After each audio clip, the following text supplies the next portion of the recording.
네, 시장이 보는 눈을 키우는 시간입니다. 오늘은 탐방의 그죠 지민홍 신한금융투자 한남동 PWN 센터 팀장님 나와 계십니다. 팀장님 안녕하세요. 안녕하세요. 안녕하세요. 먼저 그 전에 쭉 오셔갖고 9월 28일 날 아톤, 네, 그다음에 10월 26일 날 캠트로닉스, 네, 그다음에 11월 9일 날 비나텍. 네. 전반적인 수익률이 다 좋습니다. 특히 아톤은 27% 이상 수익률이 가고 있고요. 네. 최근에 추천하셨던 비나텍은 3.5% 수익률을 보고 있는데 네. 이 중에 가장 최애 종목은 어딘가요? 저는 저 세 종목 중에서는 개인적으로 아톤이라는 회사가 추가 상승 여력도 크고 아주 좋다고 생각하고 있습니다. 지금 시점에서도 그러면 긍정적으로 보고 계세요? 네, 그 전에 말씀드렸던 포인트가 좀 구체화되고 있는 것 같은데요. 지금 사실 메타버스나 NFT나 오늘은 좀 조정이 있는 것 같은데 메타버스 아니든 NFT든 제도권으로 올라오려면 자금 세탁이나 개인정보 인증 같은 건 필수적으로 따라올 거기 때문에요. 아톤은 계속해서 성장할 수 있는 가능성이 큰 회사라고 생각하고 있습니다. 네, 지금 시점에서도 긍정적으로 보는 아톤에 대해서도 말씀 주셨고요. 자, 그럼 오늘 소개해 주실 기업은 어떤 기업인가요? 오늘 소개해드릴 기업은 그 SPO셀이라는 회사입니다. SPO셀이라는 회사는 저번에 말씀드렸던 비나텍이랑 좀 연관이 되는 회사라서 좀 소개시켜드리고 싶어서 오늘 선정하였습니다. 네, 전반적인 SPL셀의 실적 얘기 좀 해볼까요? 네. 네. 일단 SPO셀 기본적으로 기업 개요 먼저 조금 말씀드리면 2018년 10월에 상장한 회사고요. 2014년에 GS 칼텍스 연료 전지 분야의 연구개발 인력들이 좀 나와서 세운 회사입니다. 네, 매출 구성은 사업보고서상에서 가정용 연료전지가 90% 이상 차지하고 있고요. 나머지 발전용 연료전지랑 기타 서비스 매출이 좀 나오고 있습니다. 근데 실적을 일단 좀 말씀드리면서 같이 말씀드리고 싶은 게 20년 3분기까지 누적 매출이 310억 정도, 영업이익이 19억 정도 나왔고요. 21년 3분기 누적은 290억에서 12억 정도가 나왔는데요. 이게 사실 지금 국내 연료전지 시장 자체가 판매자랑 구매자랑 대중화되어 있지 않은 상태입니다. 그래서 한정된 경쟁 입찰 시장에서 이루어지고 있고요. 그래서 통상적인 단가가 아직 설정되어 있지가 않은 상황이에요. 그래서 지금 회사 측에서는 시장 점유율 확대랑 볼륨을 키우기 위해서 입찰에 적극적으로 임하고 있어서 사실 입찰 성공률을 높이는데 중점을 맞추고 있어서 매출에 플럭체이션은 좀 심할 수 있을 거라고 생각하고 있습니다.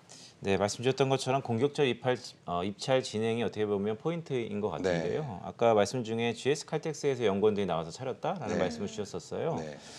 GS랑 연관 관계가 있습니까? 아니, 지분 관계는 없습니다. 아니, 지분 관계는 네. 없고. 네. 네.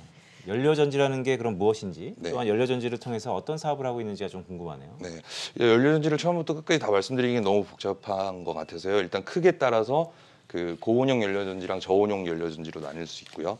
그다음에 응용 분야에 따라서는 그 수송용이냐, 건물용이냐, 휴대용이냐, 발전용이냐 이런 식으로 좀 나눌 수 있는데요. 지금 각 연료전지마다 크게 찾아보시면 알겠지만 대여섯 가지의 종류가 있습니다. 그 중에서 그 투자자분들이 좀 포인트로 보셔야 될 거는 세 가지 종류라고 보시면 될 것 같은데요. 그 수소차나 모빌리티에 사용할 수 있는 PEMFC란 연료전지가 있고요.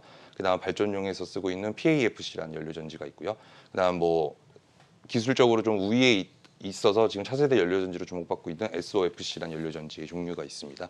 이 연료전지의 종류의 차이는 전해질이 조금씩 달라서 전해질에 따라서 총매도 조금씩 틀려지고요. 그다음 작동 온도나 출력들이 조금 달라진다고 보시면 될 것 같습니다. 그럼 연료전지에도 지금 분야가 굉장히 지금 다양한 건데 네. 지금 SPL셀은 어느 쪽에 가장 많은 연료전지를 만들고 있나요? SPO셀은 지금 현재로는 그 건물용 연료전지를 하고 있고요. 네. 차세대로 모빌리티 쪽도 확장을 하려고 하고 있기 때문에 PMFC라는 연료전지 쪽에 주력을 하고 있습니다. 네, 건물용을 가장 많이 하고 있군요. 네. 그럼 투자 포인트를 한번 쫙 정리해 볼까요?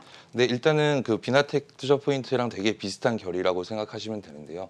그 얼마 전에 그 에너지관리공단이랑 한국수출입은행에서 낸 자료를 보면요. 그 글로벌리 2조 2천억 수준이거든요, 지금. 근데 그게 2030년에는 50조 규모가 될 것 같고요. 국내 연료전지 시장 역시 2018년 기준은 2,600억 수준인데 2030년에는 2조 5천억 수준까지 20배 이상 커질 것으로 전망되고 있습니다. 그래서 정부 정책에 따른 수혜도 당연히 있을 수 있고요. 그 비나텍이랑 좀 연결들어서 말씀드리면 그 비나텍이 최근에 60억 정도의 MEA를 SPO셀에 공급을 했거든요. 그러면은 당연히 그 SPO셀도 그 MEA를 받아서 연료전지를 생산해서 아까 말씀드린 그 입찰에 계속 참여할 수 있는 거기 때문에 볼륨은 계속 커지고 시장도 커질 것으로 생각되고 있습니다. 네, 전반적으로 말씀 주셨던 것 중에 보니까 정부 정책에 대한 기대, 네. 수요 다변화인데요. 해외적인 진출은 네. 주로 어디를 노크를 많이 하고 있나요? 그리고 일본인가요? 아니면 중국인가요? 미국인가요? 지금 일단 우리나라 시장 자체가 지원 시장이랑 의무화 시장으로 좀 나눠지거든요. 근데 지원 시장은 뭐냐면 에너지관리공단에서 그 사업자들한테 그걸 받아요. 받아가지고 지원이 선정된 기업들한테 SPLC를 납품하는 시장이 있고요. 하나는 신재생 공급 의무화 그 비율이 높아짐에 따라서 정부에서 지원해 주는 시장이 있거든요.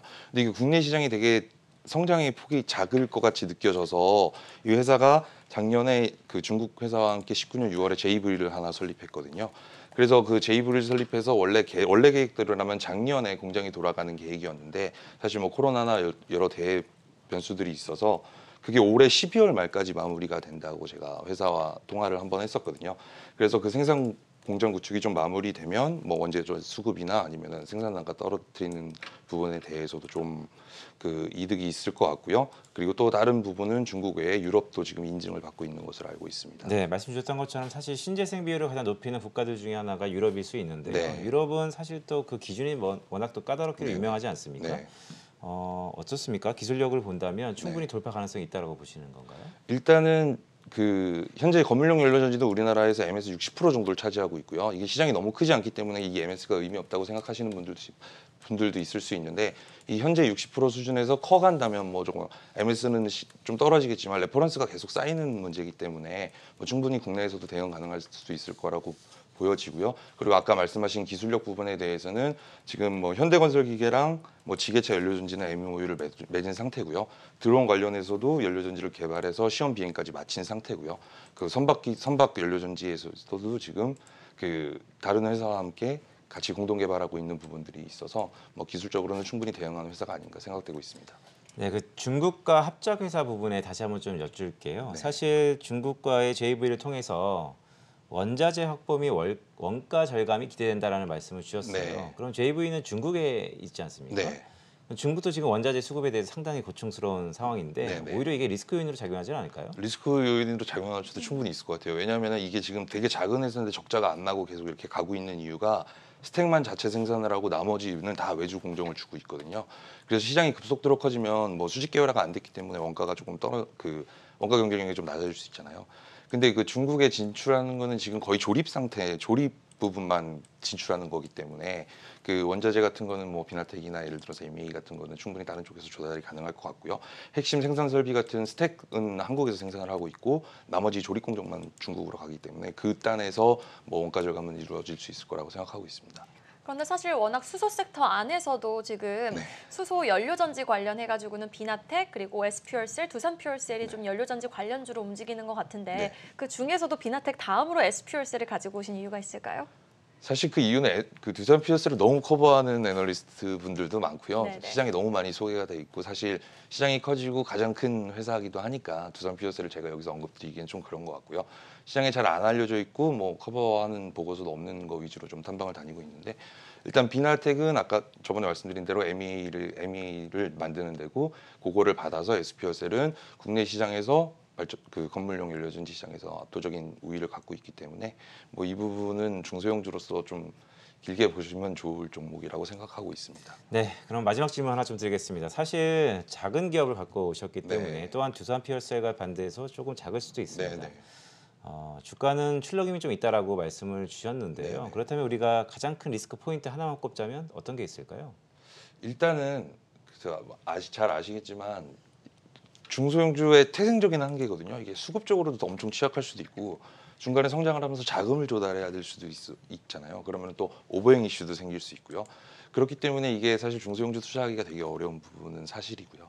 하지만 이게 매출이 1,000억 하던 회사가 5,000억 하는 거랑 100억 하던 회사가 500억 하는 거랑은 좀 더 다른 얘기일 수도 있고 주가는 그 성장률에 따라서 움직일 수 있다고 가정을 하면 이 작은 회사들이 시장이 커감으로써 대응을 잘하면 주가 퍼포먼스는 훨씬 더 좋을 수 있을 거라고 생각이 들고 있습니다. 네, 비나텍에 이어서 오늘의 종목은 SPLC였습니다. 지금까지 신한금융투자 한남동 PWM 센터 지민홍 팀장과 함께했어요. 오늘 말씀 고맙습니다. 감사합니다.